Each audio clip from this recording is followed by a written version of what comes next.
Students, I am Mayank Kashyap, आपका physics teacher. आप सबों का स्वागत करता हूं आपके अपने YouTube channel faith in physics में। आज हम आपसे कुछ डायरेक्ट बात करेंगे। मैं आपको अभी कोई फिजिक्स का टॉपिक नहीं पढ़ाने जा रहा। बहुत सारे स्टूडेंट्स जब से एग्ज़ाम कैंसिल हुआ है या जब से अनसर्टेनिटी छाया है कि 12th का एग्ज़ाम होगा या नहीं होगा, इसको लेके बहुत सारे स्टूडेंट परेशान थे। मुझे लगातार मैसेजेस कर रहे थे कि सर क्या होगा, कुछ बताइए इस पे। इसीलिए आप सबों के लिए मैं आया हूँ, आप सुनना और देखना।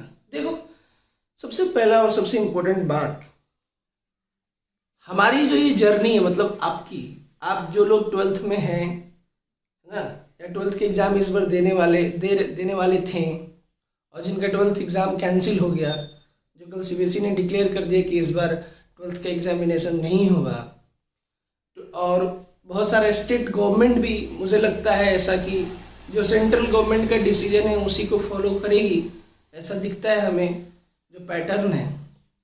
तो मैक्सिमम ऑलमोस्ट सभी स्टेट गवर्नमेंट, अगर जिनका 12th का एग्जामिनेशन नहीं हुआ है, वो लोग भी कैंसिल ही करेंगे, शायद ऐसा लगता है।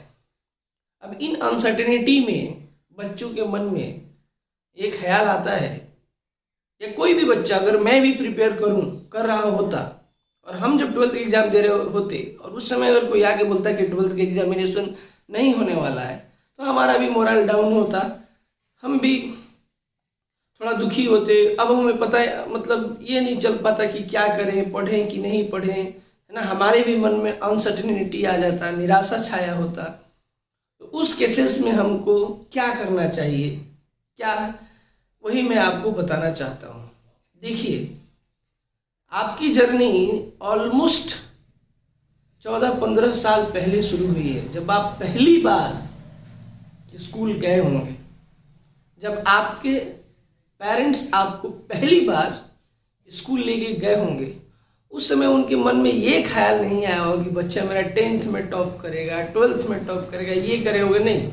बस उनको ये सेटिस्फेक्शन मिला होगा, खुशी मिला होगा कि चलो अब हमारा बच्चा स्कूल जाने लगा, मतलब कि अब हमारा बच्चा एक ऐसे मार्ग पे चलना शुरू किया है कि अगर इस मार्ग पे अच्छे से चलेगा तो आगे इसका भविष्य बहुत उज्जवल होगा, ये अपना नाम रोशन करेगा, सेल्फ डिपेंडेंट बनेगा और हमारा भी साथ साथ नाम रोशन करेगा। और देख के पेरेंट्स को, यानी उनको भी खुशी मिलेगी, ऐसा उनके मन में ख्याल आया होगा। मुझे ऐसा लगता है कि कोई भी पेरेंट जब पहली बार किसी भी बच्चे को स्कूल भेजता है, वो यही सोच के भेजता है, उसको खुशी होती है, बहुत खुश होते हैं पेरेंट्स पहली बार जब बच्चा स्कूल जाता है, ये सोच के नहीं कि हमारा बच्चा आगे बढ़ के बहुत बड़ा इंजीनियर, डॉक्टर क्या बने, IAS IPS, वो सोचते भी नहीं है उस टाइम।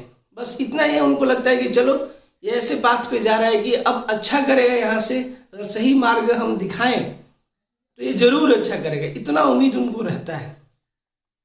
तो आप सोचो, आपका जो मोटो था, जो पेरेंट्स आपको पहली बार स्कूल भेजे, वो मोटो को देखिए।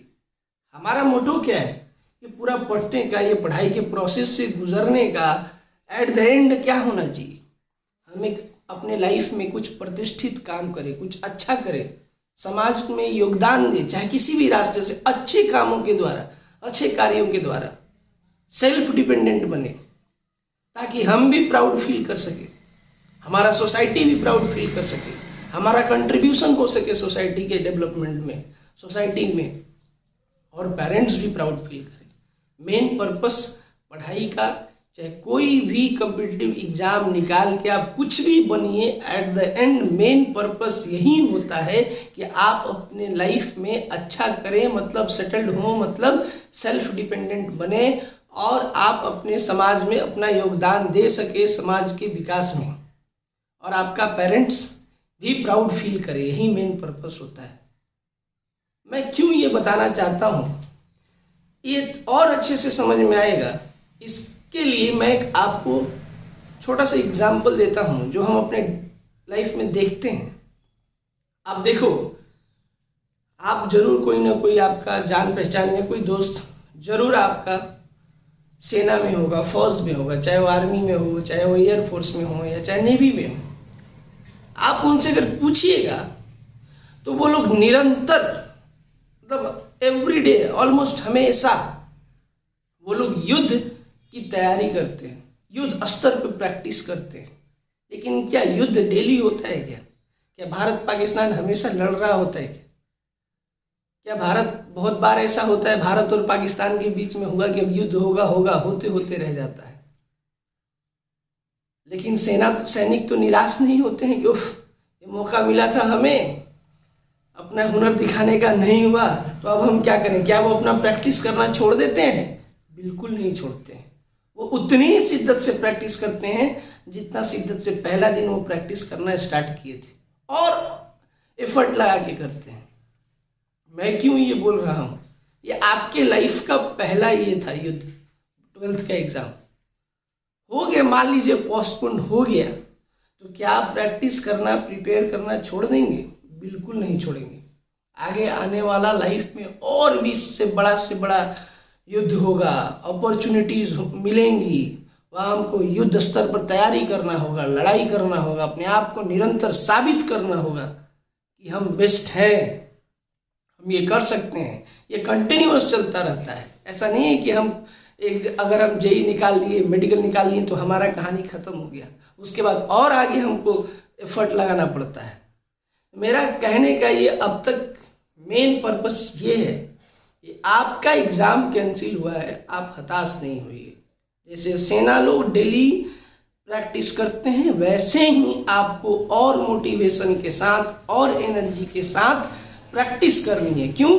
क्योंकि सेना क्यों प्रैक्टिस करते हैं? वो इसलिए प्रैक्टिस करते हैं डेली कि वो कोई भी विपत्ति आए तो भारत झुके नहीं, भारत माँ पे कोई आंच नहीं आए, इसलिए वो अपने आप को डेली ट्रेन करते हैं, अपने आप को और मजबूत बनाते हैं।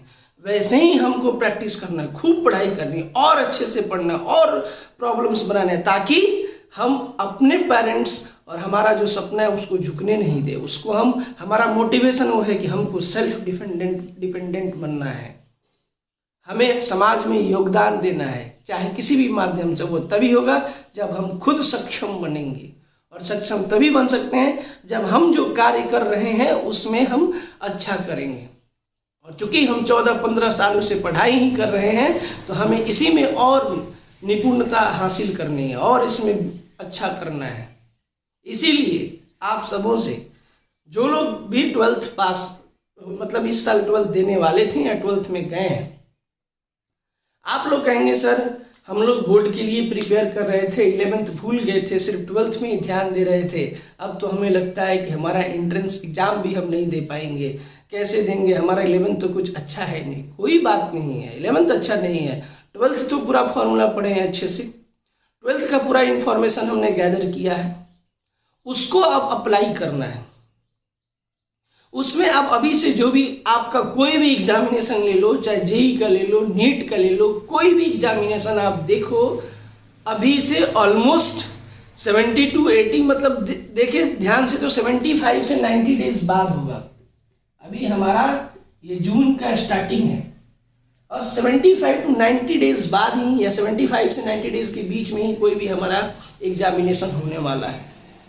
कोई भी एग्जाम, मैं सिर्फ जेई और नीट की बात नहीं कर रहा हूँ, ये सिर्फ यही नहीं है, जेई और नीट जो निकाल के जाता है वही बहुत अच्छा नहीं करता अपने लाइफ में, इसके अलावा भी बहुत सारी चीज़ें, मैं सारी एग्जामिनेशन की बात कर रहा हूँ। जो भी 12th लेवल पे होता है वो सारे को होने में कम से कम 75 to 90 डेज है। अगस्त में से लेके ही एग्जाम होगा, या अगस्त स्टार्टिंग से, तो भी 60 डेज है। अब हम इसमें क्या कर सकते हैं, हमने 12th पढ़ाई करा है, सारा सब्जेक्ट 12th का जो है, physics chemistry bio, physics chemistry math, हमने तो पूरा 12th का सिलेबस पढ़ा है, क्योंकि हम तो बोर्ड के लिए प्रिपरेशन कर रहे थे। लेकिन नहीं सर, हम एंट्रेंस का नहीं कर पाए क्योंकि हम बहुत ज़्यादा न्यूमेरिकल्स नहीं बनाए। कोई बात नहीं, कॉन्सेप्ट तो आता है, कॉन्सेप्ट आता है सर, याद नहीं बहुत सारा चीज़। क्या करना चाहिए हमें, तो ध्यान से देखिए।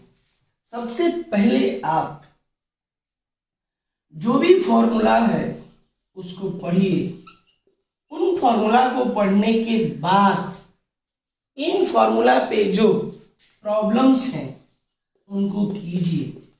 अब इन प्रॉब्लम्स को अगर आप करेंगे तो कॉन्सेप्ट का एप्लीकेशन होगा, फॉर्मूला आपको याद रहेगा, एंड देन इस पे आप प्रीवियस ईयर क्वेश्चन कीजिए। अब सवाल आपके मन में आएगा, क्या इतना करने से हमारा काम बन जाएगा?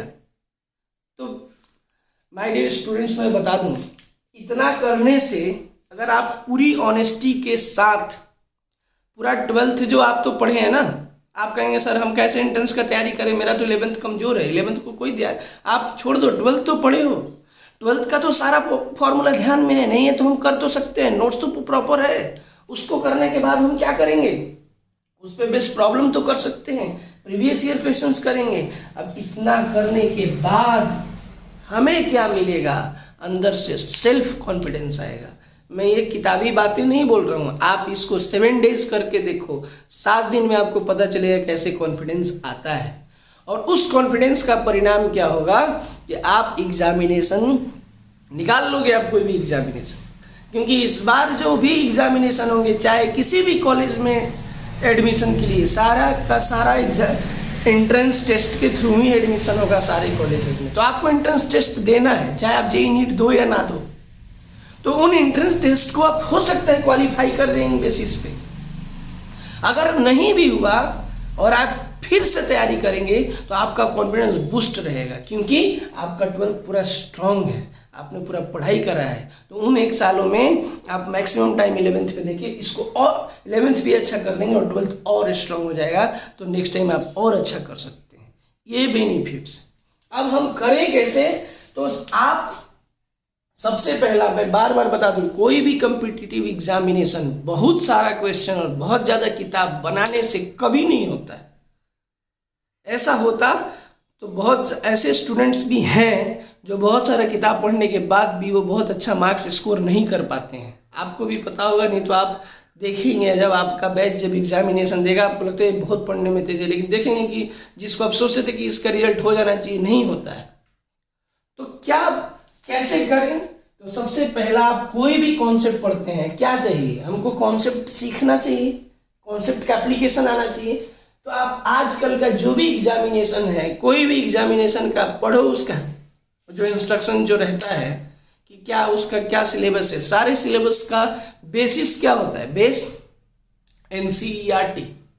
तो 12th लेवल पे जो भी एग्जामिनेशन होते हैं उनका बेस क्या होता है, एनसीईआरटी। तो हम क्या करेंगे, चाहे वो फिजिक्स हो, चाहे वो केमिस्ट्री हो, चाहे वो बायो हो या मैथ्स का भी, आप सबसे पहले आप एनसीईआरटी फिंगर टिप बनाइए, कॉन्सेप्ट पढ़िए, एनसीईआरटी फिंगर टिप सॉल्व कीजिए। क्यों ये एनसीईआरटी फिंगर टिप मैं बोल रहा हूँ, क्योंकि आप जब कॉन्सेप्ट पढ़ेंगे, हमने मान लो कि फिजिक्स में हमने पढ़ा ओम्स लॉ, तो एनसीईआरटी फिंगर टिप में स्पेसिफिक करके ऐसे ओम्स लॉ पे क्वेश्चन दिया है, ओम्स लॉ का कॉन्सेप्ट क्लियर हो गया, हमारा कॉन्सेप्ट क्लियर हो गया। हम मान लो कि जेईई का तैयारी करते हैं मेडिकल का, तो अब हमारा ठीक है, हम ये पढ़ लिए, कॉन्सेप्ट का एप्लीकेशन हो गया, बना लिए, एक बार नहीं 3-4 बार बनाएंगे इसको, 2 बार मिनिमम बना लिए।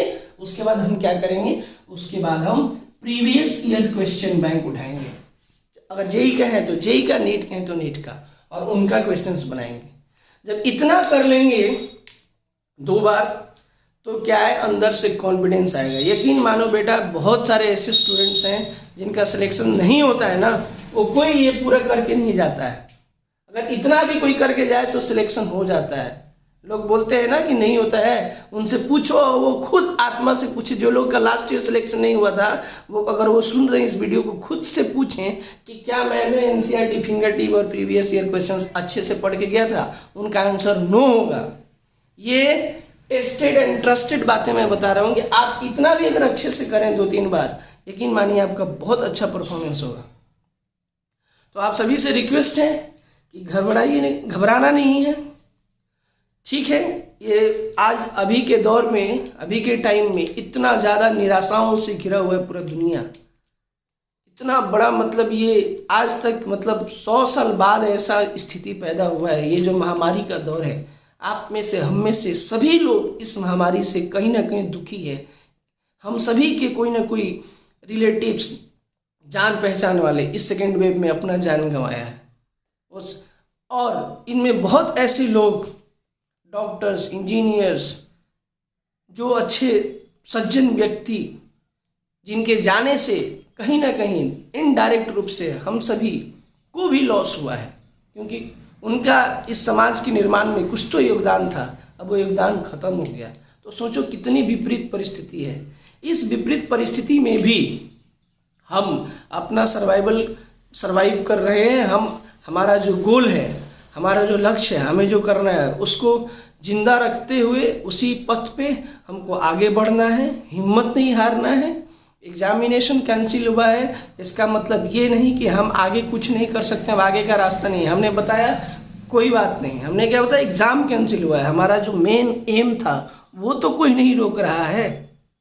ये तो कोरोना चला जाएगा, लेकिन जो लोग ये सोच रहे हैं कि अब तो कोई बात नहीं, बहुत ऐसे लोग हैं जो पढ़ नहीं रहे हैं, ये छुट्टी मना रहे हैं, सोच रहे हैं कि अब तो क्या कोरोना है, एग्जाम नहीं हुआ। बेटा सबसे ज़्यादा नुकसान होगा आप अगर ये जो एक तो एग्जामिनेशन कैंसिल हुआ तो आप तो और सोच रहे हैं कि अब तो एग्ज़ाम देना नहीं है, और आप नहीं पढ़ेंगे तो कहीं भी अच्छी जगह पर एडमिशन नहीं होगा, आगे आपको बहुत प्रॉब्लम होगा। क्योंकि 12th ही वो बेस है, जिस बेस पे 12th के बाद ही ये सारी जगहों का डोर ओपन होता है, और यही हमारा वीक हो जाएगा तो कभी भी वीक बेसमेंट पे स्ट्रॉन्ग बिल्डिंग खड़ा नहीं हो सकता है, ये आप भी जानते हो।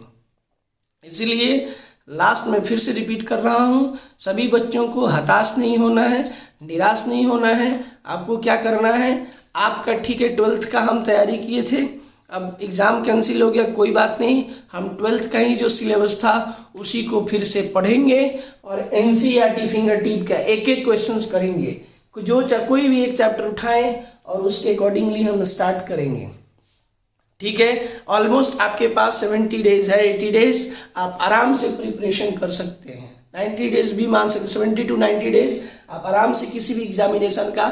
हमको प्रिपेयर करना है क्या, हमने जो 12th पढ़ा था उस 12th के सिलेबस का न्यूमेरिकल्स हम बनाने में सक्षम हो, इतना लायक हमको खुद को बनाना है।